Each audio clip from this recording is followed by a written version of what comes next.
দক্ষিণ দিনাজপুর জেলার কুশমন্ডি ব্লকের টাঙ্গন পঞ্চায়েত সমিতির সভাকক্ষে আজ এক সুসংগঠিত অনুষ্ঠানের মধ্যে দিয়ে পশ্চিমবঙ্গের মুখ্যমন্ত্রী মমতা বন্দ্যোপাধ্যায় ভার্চুয়াল প্ল্যাটফর্মে পথশ্রী প্রকল্পের অধীনে কুশমন্ডি বিধানসভা কেন্দ্রের 23টি সড়ক নির্মাণ প্রকল্পের উদ্বোধন করেন।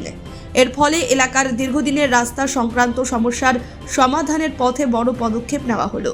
অনুষ্ঠানে উপস্থিত ছিলেন কুশমন্ডি বিধানসভা কেন্দ্রের বিধায়িকা রেখা রায়, কুশমন্ডি ব্লকের বিডিও ডক্টর নয়না দে, দক্ষিণ দিনাজপুর জেলা পরিষদের সদস্য মামুলি রায়, কুশমন্ডি ব্লকের জয়েন্ট ভিডিও জাইরুল ইসলাম, পঞ্চায়েত সমিতির সভাপতি মারিয়াম মার্ডি, সহসভাপতি আব্দুল কাদের মিয়া, কৃষি কর্মাধ্যক্ষ রেজা জাহির আব্বাস, পূর্ত কর্মাধ্যক্ষ সেকেন্দার হক, খাদ্য কর্মাধ্যক্ষ শ্যামল সাহা সহ ব্লক ও পঞ্চায়েত প্রশাসনের অন্যান্য গণমান্য ব্যক্তিত্ব।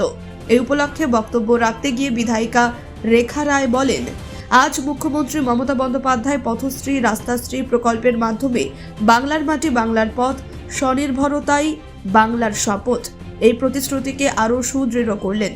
কুশমন্ডি বিধানসভা এলাকার 23টি সড়ক উদ্বোধনের ফলে সাধারণ মানুষের স্বাচ্ছন্দ্য যোগাযোগ ব্যবস্থার উন্নতি এবং গ্রামীণ উন্নয়নে এক নতুন দিগন্ত উন্মোচিত হলো। কুশমন্ডি ব্লকে আমাদের 23খানা পথশ্রী রাস্তা শিলান্যাস করলো মাননীয় মুখ্যমন্ত্রী মমতা ব্যানার্জি নদিয়া প্রশাসন মিটিং থেকে। আজকে যে রাস্তাগুলো আমাদের ছিল সেটা হচ্ছে, যেগুলো হচ্ছে 700 মিটারের নিচে সেগুলো হচ্ছে পঞ্চায়েত সমিতি থেকে হয়েছে, আর যেগুলো হচ্ছে 1 কিলোমিটারের প্রায় 1 কিলোমিটার বা 1 কিলোমিটার নিচে সেগুলো হচ্ছে জেলা পরিষদ থেকেই হয়েছে, আর কিছু রাস্তা এগ্রো থেকে হয়েছে, কিছু রাস্তা আমাদের RIDF থেকে হয়েছে। কাজে শিলান্যাস হয়ে গেল। এখন আমাদের যে হচ্ছে ফিল্ডে যে আমাদের কাজটা নামিয়ে দিতে হবে সেটার কাজ আমরা আগামীকাল থেকে শুরু করব। কুশমন্ডি থেকে দিলদার আলীর রিপোর্ট, কুলিক নিউজ।